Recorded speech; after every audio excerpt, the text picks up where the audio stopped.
খুব কম সময়ে ঝটপট কম পরিশ্রমে ভালো মুখরোচক কিছু খাবার তৈরি করতে চাইলে এই রেসিপিটা আপনারা করে দেখতে পারেন।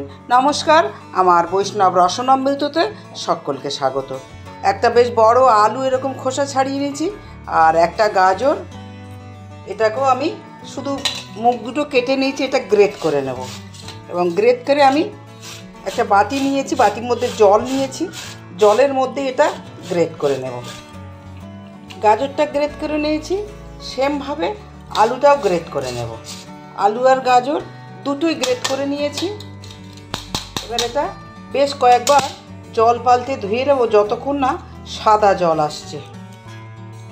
বেশ ভালো করে 3-4 বার জল পাল্টে ধুয়ে নিয়েছি। এখন একটা ছাঁকনি নিয়েছি, বারবার চিপে চিপে জল বার করাচ্ছে, এরকম একটা ছাঁকনির মধ্যে ঢেলে দিলে খুব সহজে জলটা ঝরে যাবে। এই জলটা আমি আলাদা করে দেব, কারণ জলটা থেকে যাচ্ছে বাটিতে। এবার এভাবে বসিয়ে রাখবো, খুব সহজে এটা জলটা ঝরে যাবে। এখন আমি গ্যাসের কাছে চলে যাব। গ্যাসের কাছে যাবার আগে আর একটা কাজ করে নেই। 3টে কাঁচা পাকা লঙ্কা নিয়েছি, লঙ্কাটা একদম ছোট করে কেটে নেব। একটু টুকরো আদা নিয়েছি, এটা দিয়ে এটা মিহিটা দিয়ে গ্রেট করে নেব। আদা কাঁচা লঙ্কাটা গ্রেট করে নিয়েছি, এটা একটু সরিয়ে রাখি। আবার একটা বাটি নিয়েছি, ছোট্ট অল্প একটু পনির ছিল, পনিরটাও আমি গ্রেট করে নিচ্ছি। পনির থাকলে দেবেন, না থাকলেও কোনো অসুবিধা নেই। গ্যাসের উপর কড়া গরম হয়ে গেছে, এখন তেল দেব। সোজা করে দিলাম।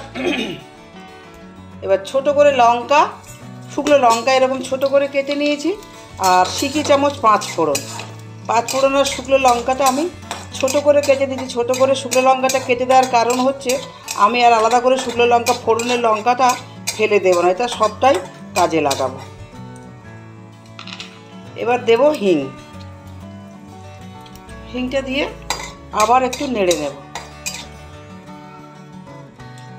দিয়ে দেবো আলু এবং গাজরটা। এখন গ্যাসের হিট করে দেবো মিডিয়াম হিটে এটা 1 থেকে 1.5 মিনিট এরকম নাড়াচাড়া করে নেব। হালকা যে জল জল ভাব আছে সেটা আগে চলে যাওয়া পর্যন্ত। মিনিট খানেক এটা নাড়াচাড়া করে নিয়েছি। এখন লবণ আর হলুদটা দিয়ে দেব। প্রথমে হলুদ দিলাম, এবারে লবণ দেব।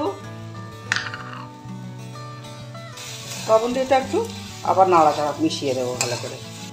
আরও 1 থেকে 1.5 মিনিট এটা এভাবে নাড়াচাড়া করে নেবো। এটা ঢাকা দেওয়ার দরকার হবে না, কারণ এরকম নাড়াচাড়া করতে করতে এটা ভাজা হয়ে যাবে এবং সেদ্ধও হয়ে যাবে। আরও 1-1.5 মিনিট নাড়াচাড়া করে নিয়েছি। এবার সামান্য কিছু মশলা অ্যাড করব। প্রথমে দিয়ে দেবো আদা এবং কাঁচা লঙ্কাটা।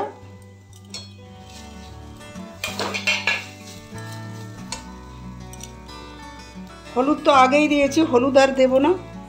খুব সামান্য দেব কাশ্মীরি লঙ্কার গুঁড়ো, জিরের গুঁড়ো, ধনের গুঁড়ো, সবই সিকি চামচ করে দিয়ে দিলাম। আমি মশলা খুব কম ব্যবহার করব।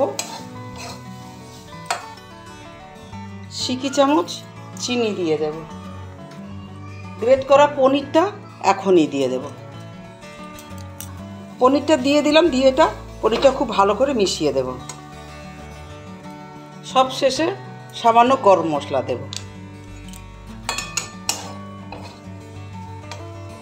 এটা কমপ্লিট হয়ে গেছে। এবার ঢেকে দেব আর ফ্লেম অফ করে দেবো। এভাবেই কড়ার মধ্যেই রেখে দেব। কড়ার মধ্যেই ঠান্ডা হোক, তখন আমি বাকি কাজটা করি। একটা ছোট বাটির 1 বাটি সুজি নিয়েছি। যে প্রয়োজন ততটাই নেবেন আপনারা। আমার এরকম একটা বাটি মাপ করে নিয়েছি। এই বাটির সুজিটা নিয়েছি। সুজিটা আমি মিক্সিতে একটু গুঁড়ো করে নেব। একটা বাটি নিয়েছি, বাটির মধ্যে এটা ঢেলে নেব। 1 বাটি সুজির মধ্যে 1 বাটি ময়দা দিয়ে দিলাম। স্বাদ অনুযায়ী লবণ দিলাম। 2 চামচ দই দিলাম। আমার কাছে মিষ্টি দই আছে, তাই আমি এটা মিষ্টি দই দিলাম। আপনাদের কাছে যদি টক দই থাকে টক দই দিতে পারেন। এবার অল্প অল্প জল দিয়ে একটা ব্যাটার বানিয়ে নেব। এখন একটু এরকম পাতলাই থাকুক।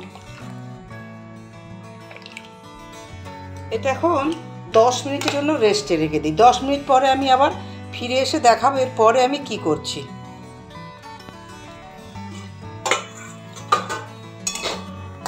দেখুন, ঢাকা দিয়ে রাখলে যে সুবিধাটা হয়, সেটা কড়া একদম পরিষ্কার। কড়ার গায়ে যদি লেগে থাকে সেগুলো যদি শেষে এরকম ঢাকা দিয়ে রাখা যায়, পুরো কড়া এরকম পরিষ্কার হয়ে যাবে এবং অপূর্ব একটা সুগন্ধ বেরোচ্ছে। এবার কড়াটা আমি নামিয়ে নেব। আবার গ্যাসটা জ্বেলে দেব।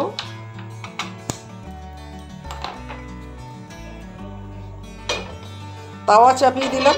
তাওয়াটা গরম হোক, লো হিট করে দিচ্ছি। এবার ব্যাটারটা ঢাকনাটা সরিয়ে নিলাম।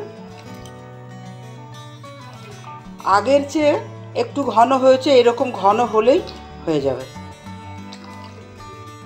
আর একবার একটু এরকম করে ব্যাটারটা নেব, ওপর থেকে নিচে ফেলবো। এভাবে ব্যাটারটা একবার রেডি করে নেব ফাইনাল। এতে আর খাবার সোডা বা বেকিং সোডা কিছুই কিন্তু দিতে হবে না। তাওয়ার ওপর খুব সামান্য তেল দিয়ে দেব।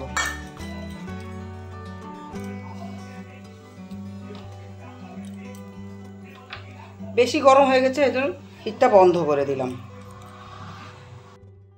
তাওয়ায় এবার ব্যাটারটা দিয়ে দেব। 1.5 চামচ ব্যাটার দিয়ে দিলাম এবং হাতলটা ধরে ঘুরিয়ে দেব।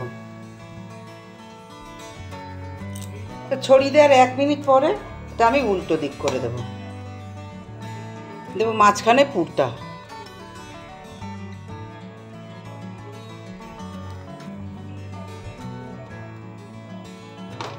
একটু এরকম চেপে দেব।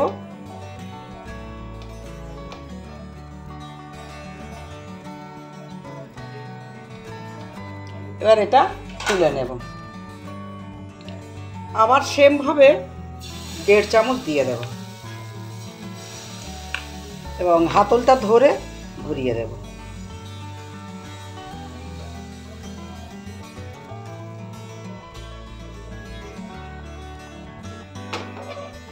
দিয়ে 1 মিনিট অপেক্ষা করব।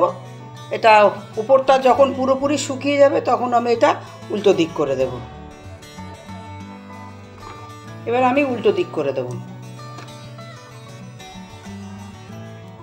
উল্টো দিকটা এরকম থাকবে, আর উল্টো দিকের মধ্যেই পুরটা দিয়ে দেব।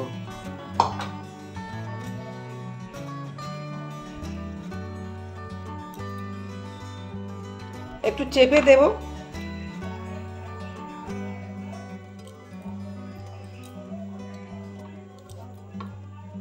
এভাবে আমি তুলে নেব। তুলে নিয়ে এভাবে সবগুলো আগে ভেজে নিই, তারপরে দেখাচ্ছি আবার কি করছি। সবগুলো বানিয়ে নিয়েছি। এগুলো এ অবস্থাতেই কিন্তু খাওয়া যেতে পারে। আর একটু সুস্বাদু করার জন্যে দেখুন আর একটু কি এর সাথে অ্যাড করছি। তাওয়াটা এবার একটু তেল দেব।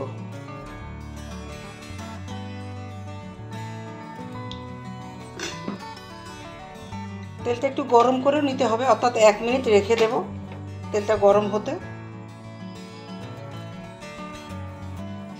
প্রথমেই বললাম সবগুলো তেলে ভাজবো না, কয়েকটা আমি তেলে ভেজে নেব। আপনারা এটা তেলে ভেজেও খেতে পারেন, আবার এটা শুধু শুধু কিন্তু যেমন হয়ে গেছে এমন অবস্থাতেও খেতে পারেন। 1 মিনিট হয়ে যাবে, তারপর উল্টো পিঠটা করে দেব আমি। আর একটা অ্যাড করে দিলাম, 4টে ধরে যাচ্ছে তো 4টেই দিয়ে দিলাম। এবার উল্টো দেবে। আর তাওয়াতে দেওয়ার সময় যে দিকটা দেখুন ভাঁজ করা আছে সেদিকটা প্রথমে তেলের ওপর দিতে হবে, তাহলে আর বাইন্ডিংটা বা বাঁধনটা খুলে যাবার কোনো সম্ভাবনা থাকবে না। এগুলো উল্টে পাল্টে ভেজে নিয়েছি, এবার এগুলো তুলে নেব।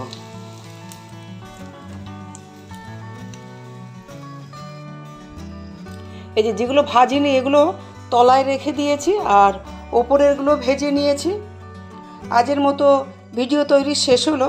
আর আমার বিশেষভাবে অনুরোধ, আপনারা এই রেসিপিটা বাড়িতে অবশ্যই ট্রাই করে দেখতে পারেন। আমার বিশ্বাস যে ভীষণ ভালো লাগে আপনাদের।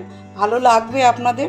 ভালো লাগলে অবশ্যই কমেন্ট করবেন, শেয়ার করবেন এবং আমার চ্যানেলটিকে সাবস্ক্রাইব করার বিশেষ অনুরোধ রইল। রাধে রাধে।